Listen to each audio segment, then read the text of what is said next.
Ramainya orang sakit dekat hospital ni. Kaki dia berbalut. Tergantung pula tu.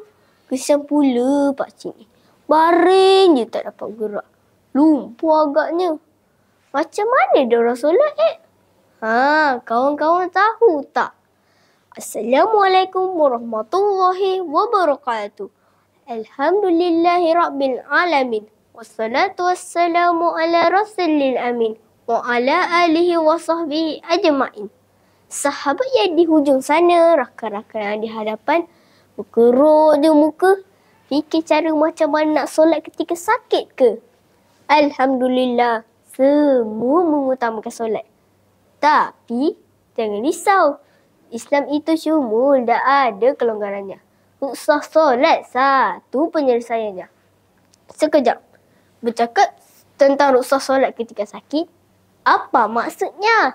Ya, ruksah solat ketika sakit maksudnya tata cara solat yang dilonggarkan mengikut kemampuan pesakit. Dengarkanlah kalam suci ini. A'udzu billahi minasyaitonir rajim. Hafizu 'alas salawat. Maksudnya, peliharalah semua solatmu. Surah Al-Baqarah ayat 238. Kawan-kawan, dengar ni. Solat itu tiang agama, wajib ditunaikannya.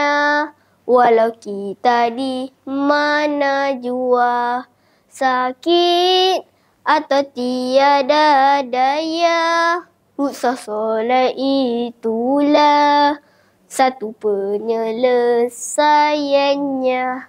Indahnya Islam, lapang taatan, santunya pandai ihsan, memberi penyelesaian atas setiap permasalahan. Rasulullah SAW menerangkan tentang cara solat ketika sakit. Baginda bersabda, Salli qa'iman, fa in lam tastati' fa qa'idan, fa in lam tastati' fa ala janbi. Maksudnya, bersolatlah secara berdiri. Jika tidak mampu, lakukanlah secara duduk. Dan jika tidak mampu juga, lakukanlah secara mengiring. Hadis riwayat Al-Bukhari. Sebut pasal kegigihan dalam mentaati perintah solat, teringat saya kisah Rasulullah SAW. Datanglah Bilal bertemu Rasulullah. Kelihatan jelas kesihatan baginda. Ya Rasulullah, waktu solat telah tiba. Gantikanlah dengan Abu Bakar, tutur baginda. Dipapah dua sahabat. Rasulullah hadir di belakang menjadi makmumnya. Meski penat, meski sakit, dalam duduk Rasulullah menunaikan kewajipannya. Perintah solat akan ditunaikan selagi hayatnya. Rakan-rakan, saya nak sambung lagi sikit ni. Wah, macam ginilah semua masih serta. Wajib kita semua tunai ibadah solat. Hidup tenang terarah seperti kiblat. Pintu syurga pasti semakin mendekat. Bahagia di dunia juga di akhirat. Hadirin, lihatlah, hayatilah kesungguhan mentaati perintah solat oleh saudara kita di Palestin sana. Dalam suasana perang, hilang kaki, hilang tangan, mereka tetap melaksanakan solat dengan kerelaan kerana mereka tahu Allah Maha Penyayang memberi ruksah solat atas setiap kesakitan. Solat mampu mendidik jiwa, menyemai taat pada yang esa. Dalam sakit, mahu bersejahtera. Islam dan ruksah terpisah tiada.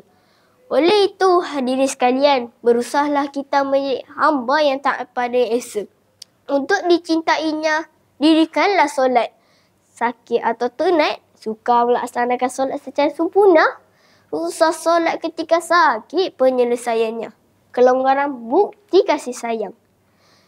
Sekian bicara daripada saya. Wabillahi taufiq wal hidayah. Wassalamualaikum warahmatullahi wabarakatuh.